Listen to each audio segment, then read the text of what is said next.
Right breaking news చూస్తున్నారు. సరిహద్దుల్లో భారత ఆర్మీ చర్యలతో పాకిస్తాన్లో వణుకు పుట్టిందని చెప్పుకోవచ్చు. అయితే ఇదే నేపథ్యంలో ఇప్పటికే పీఓకేను భారత్ స్వాధీనం చేసుకుంటుంది అన్న నేపథ్యంలో అక్కడ ఉన్న ప్రజలను 2 నెలలకు సంబంధించి ఆహారం నిల్వ ఉంచుకోవాలని చెప్పి కూడా ఇప్పటికే అక్కడి ప్రభుత్వం ఆదేశాలు జారీ చేసినట్లు ఇప్పటికే మనకు తెలుస్తుంది.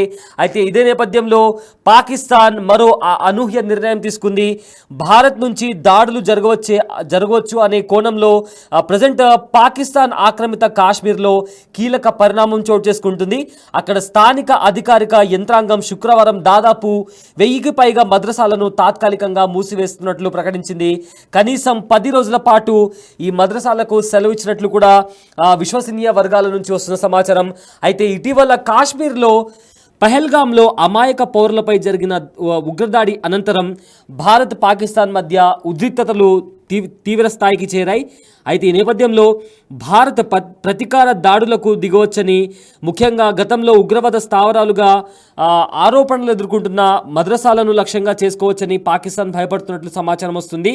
అయితే 2019లో బాలాకోట్పై భారత వైమానిక దళం జరిపిన దాడుల తరహాలో ఇప్పుడు కూడా దాడులు జరగవచ్చని స్థానికులు ఆందోళన చెందుతున్నట్లు తెలుస్తుంది. పేరు చెప్పడానికి ఇష్టపడని ఓ అధికారి ప్రభుత్వ ఆదేశాల మేరకు మద్రసాలను మూసివేస్తున్నట్లు ధృవీకరించారు. అయితే భద్రతా కారణాల దృష్ట్యా పాకిస్తాన్ ఇప్పటికే గిల్గిత్కి వెళ్లే పలు దేశీయ విమాన సర్వీసులను కూడా రద్దు చేసింది. అయితే ఉత్తర ప్రాంతాలకు వెళ్లే ఇతర విమానాలను కూడా ముందు జాగ్రత్త చర్యగా తాత్కాలికంగా నిలిపివేస్తున్నట్లు అధికారులు తెలిపారు. అయితే ముఖ్యంగా భారత్ మీదుగా వచ్చే విదేశీ విమానాలపై కఠిన నిఘా పెట్టినట్లు కూడా పాక్ సివిల్ ఏవియేషన్ అథారిటీ వర్గాలు కూడా పేర్కొన్నాయి. అయితే మరోవైపు మతపరమైన సంస్థల ముసుగులో పాకిస్తాన్ ఉగ్రవాదాన్ని పెంచి పోషిస్తుందని భారత్ ఆరోపిస్తుంది. అయితే పహల్గామా దాడి వెనుక పాక్ హస్తం ఉందని కూడా ఆరోపించింది. అయితే ఈ ఆరోపణలు పాకిస్తాన్ ఖండించింది.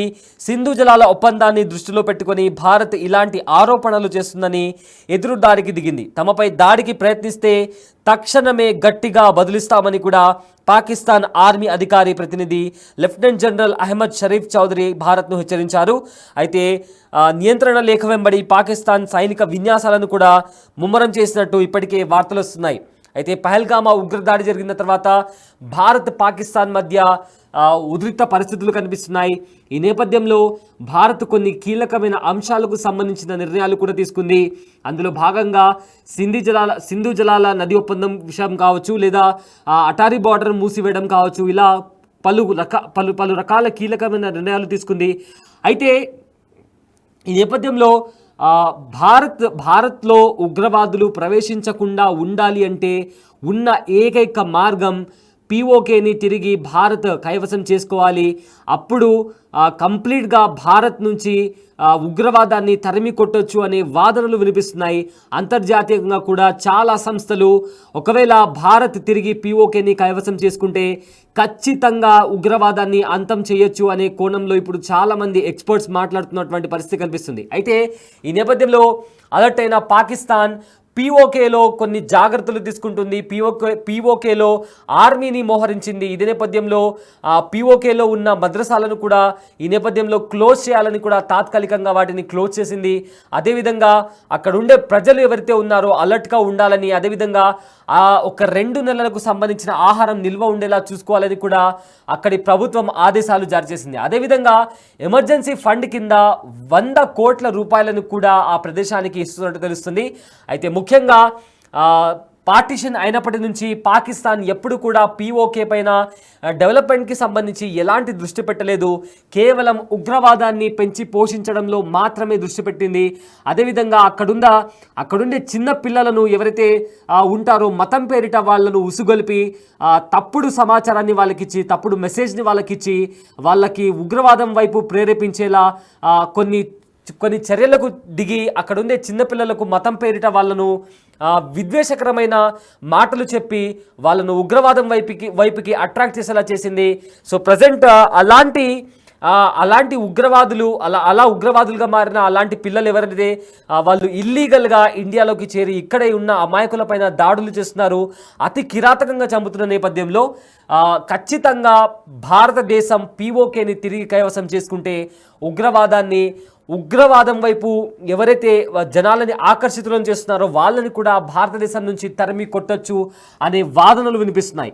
సో ప్రజెంట్ దానికి సంబంధించి ఏ క్షణంనైనా భారత్ ఆ దిశగా అడుగులు వేయొచ్చు అనే వాదన, ఆ దిశగా అడుగులు వేయొచ్చు అనే సమాచారం బయటికి వస్తున్న నేపథ్యంలో పాకిస్తాన్లో భయం మరింత ఎక్కువైంది.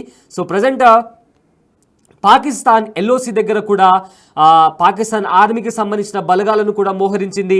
సో అదేవిధంగా ఇప్పటికే ఎన్నో సమస్యలతో పాకిస్తాన్ కొట్టుమిట్టాడుతుంది. పాకిస్తాన్లో అంతర్గత యుద్ధం కూడా జరుగుతుంది. బలోచిస్తాన్ లిబరేషన్ ఆర్మీ కూడా సమయం దొరికిన ప్రతిసారి పాకిస్తాన్ ఆర్మీకి సంబంధించిన సైనికుల మీద కావచ్చు, లేదా ఆర్మీకి సంబంధించిన ప్రాజెక్టులని టార్గెట్ చేస్తూ దాడి చేస్తుంది. అయితే ఈ దాడుల్లో ఇప్పటికే పాకిస్తాన్ సైన్యంలో 102 మంది సైనికులు చనిపోయారు. అదేవిధంగా ఇప్పుడు ఒకవేళ భారతదేశం పాకిస్తాన్ పైకి యుద్ధానికి వెళ్తే మన దగ్గర యుద్ధం చేసేంత శక్తి సామర్థ్యాలు ఉన్నాయా అన్న క్వశ్చన్ని కూడా ప్రతిపక్ష పార్టీలు పాకిస్తాన్ గవర్నమెంట్ని క్వశ్చన్ చేస్తున్నాయి. ఇదే నేపథ్యంలో పాకిస్తాన్ ఆర్మీకి సంబంధించిన చాలామంది మేజర్స్ కూడా రిజైన్ చేసి వెళ్ళిపోయారు, చాలామంది సోల్జర్స్ కూడా రిజైన్ చేసి వెళ్ళిపోయారు అని ఒక సమాచారం బయటికి వస్తుంది.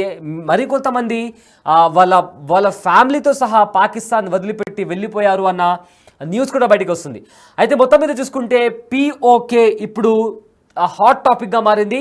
ఎందుకంటే పహల్గామా ఉగ్రదాడి అంటే ఇంతకుముందు కూడా ఎప్పుడు కూడా జమ్మూ కాశ్మీర్లో పర్యాటకులను టార్గెట్ చేసి వాళ్ళను చంపిన పరిస్థితి ఎప్పుడు కూడా లేదు. కానీ ఫర్ ది ఫస్ట్ టైం ఇలాంటి ఒక దాడి 26 మందిని ఉగ్రవాదులు వాళ్ళ మతం పేరు అడిగి, వాళ్ళ ఐడెంటిటీ అడిగి వాళ్ళను హతమార్చారు.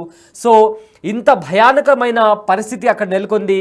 సో ఇలాంటి నేపథ్యంలో ఇంటర్నేషనల్ కమ్యూనిటీ కూడా అంటే అంతర్జాతీయంగా కూడా చాలా దేశాలు ఖచ్చితంగా పిఓకేని తిరిగి భారతదేశం కైవసం చేసుకుంటే ఉగ్రవాదాన్ని భారతదేశం నుంచి తరిమి కొట్టొచ్చు అని ఒక వాదన వినిపిస్తుంది.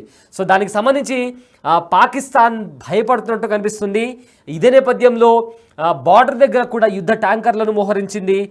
అదేవిధంగా అరేబియన్ సముద్రంలో కూడా విన్యాసాలు చేస్తుంది. ఒకవేళ ఏదైనా ఇండియాకి సంబంధించి ఒక వార్ క్రాఫ్ట్ కనిపిస్తే మా దగ్గరికి రావద్దు అని కూడా మా దరిద్రాపుల్లో కూడా రావద్దు అని కూడా వార్నింగ్ ఇస్తున్న నేపథ్యంలో ఇండియన్ ఆర్మీ కూడా ధీటుగా సమాధానం ఇస్తుంది. అదేవిధంగా ఎల్ఓసి దగ్గర కూడా చూసుకుంటే కాల్పుల విరమణ ఒప్పందం ఉన్నప్పటికీ కూడా వరుసగా 8 రోజుల నుంచి పాక్ కవ్వింపు చర్యలకు పాల్పడుతుంది. స్మాల్ ఆర్మ్ ఫైరింగ్ చేపడుతుంది. అంటే బార్డర్ దగ్గర స్మాల్ ఏవైతే వెపన్స్ ఉంటాయో, చిన్నపాటి వెపన్స్ ఉంటాయో వాటి సహాయంతో కాల్పులకు దిగుతుంది.